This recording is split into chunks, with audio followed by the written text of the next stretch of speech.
রহমতুল্লাহি তাআলা ওয়া বারাকাতুহু। সম্মানিত দর্শক শ্রোতা মণ্ডলী, যে যেখান থেকে দেখছেন সকলকে আন্তরিক অভিনন্দন ও মোবারকবাদ জানাচ্ছি। সম্মানিত দর্শক, আজকে একটি গুরুত্বপূর্ণ বিষয় নিয়ে আপনাদের সামনে উপস্থিত হয়েছি। সেটা হলো আয়াতুল কুরসির ফজিলত। আমরা অনেকেই জানি, আবার অনেকে জানি না আয়াতুল কুরসির ফজিলতটা কি। আয়াতুল কুরসির ব্যাপারে সরাসরি আল্লাহ রাব্বুল আলামিনের সূরা বাকারার ভিতরে ৩ নম্বর পারার প্রথম পৃষ্ঠায় আয়াতুল কুরসিটি উল্লিখিত হয়েছে। রাসূলুল্লাহ সাল্লাল্লাহু আলাইহি ওয়াসাল্লাম এই আয়াতুল কুরসির অনেকগুলো ফজিলতের কথা তিনি তুলে ধরেছেন।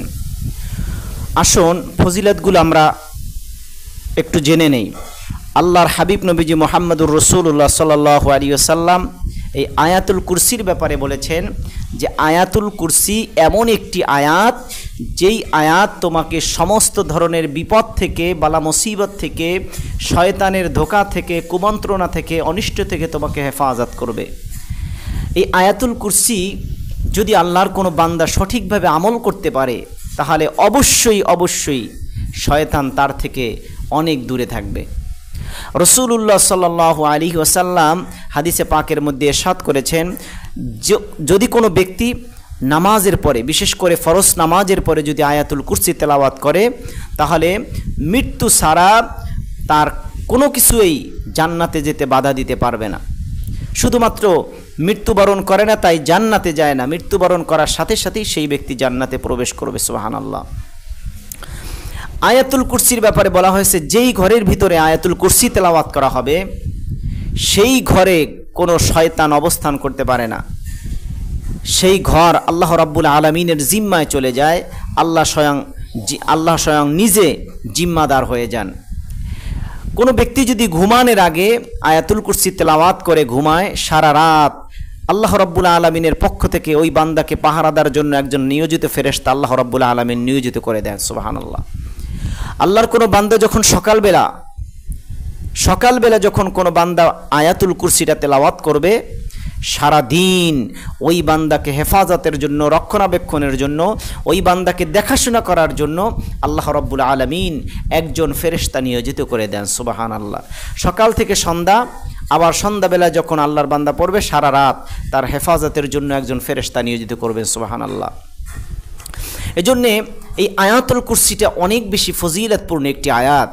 রাসূলুল্লাহকে জিজ্ঞেস করা হয়েছে, আল্লাহর কোরআনের ভিতরে কোন আয়াতটি সবচেয়ে বেশি মর্যাদাশীল, সম্মানিত এবং সবচেয়ে বেশি মর্যাদাপূর্ণ আয়াত? রাসূলুল্লাহ সাল্লাল্লাহু আলাইহি সাল্লাম একেবারে একসাথে জবাব দিয়েছেন, তীব্র কণ্ঠে জবাব দিয়েছেন, আল্লাহর কোরআনের সর্বশ্রেষ্ঠ আয়াত হলো আয়াতুল কুরসি। সুবহানাল্লাহ।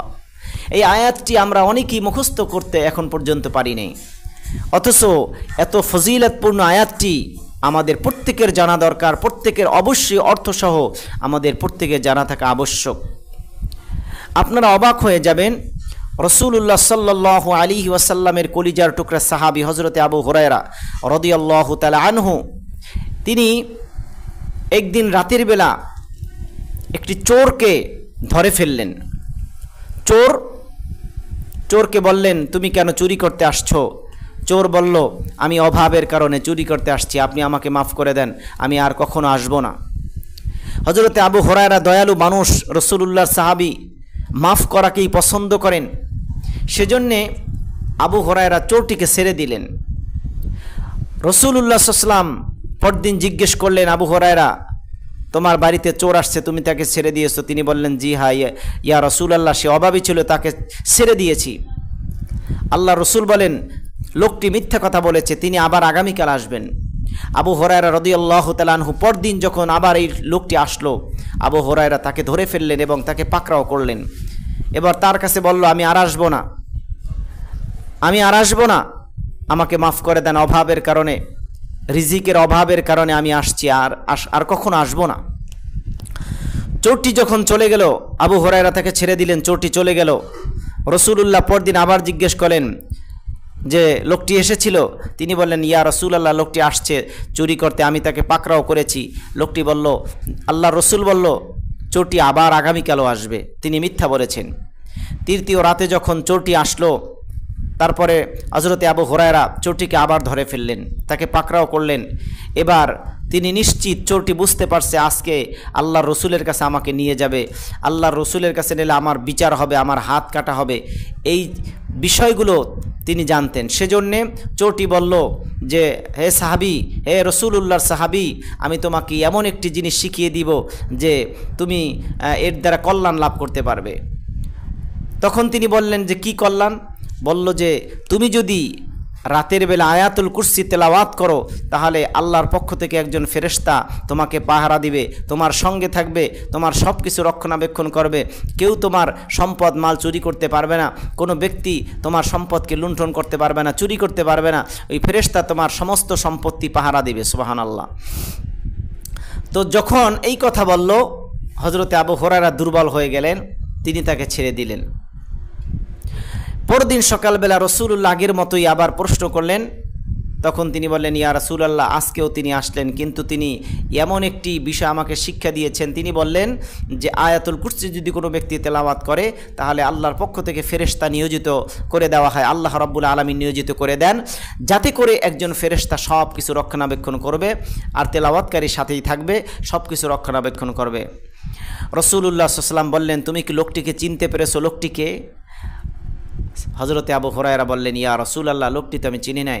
আল্লাহর হাবিব বললেন, এই লোকটি অন্য কেউ নয়, লোকটি হলো একজন শয়তান, লোকটি হলো শয়তান, তোমাকে ধোঁকা দেওয়ার জন্য তিনি এই কাজ করেছেন। সেজন্যে আল্লাহর হাবিব নবীজি মুহাম্মদুর রাসূলুল্লাহ সাল্লাল্লাহু আলাইহি ওয়াসাল্লাম বলেছেন, চোরটি যা বলেছে সেটা সত্য কথা বলেছে, কিন্তু লোকটি হলো চোর, লোকটি হলো শয়তান। আর চোরটি যে কথাগুলো বলেছে যে আল্লাহর কোরআনের ভিতরে এমন একটি আয়াত আছে যেই আয়াত তেলাওয়াত করলে আল্লাহ রাব্বুল আলামিন একজন ফেরেশতা নিয়োজিত করে রাখেন। তো সম্মানিত দর্শক, এই কথাটি চিরন্তন সত্য যে আল্লাহর হাবিব নবীজি বলেছেন, এই আয়াতুল কুরসি কোনো ব্যক্তি যদি তেলাওয়াত করে শরীরের ভিতরে ফু দেয় তাহলে কোনো জিন ভূত, কোনো বদ জিন তাকে আসর করতে পারবে না এবং বদ জিন তার কোনো ক্ষতি করতে পারবে না।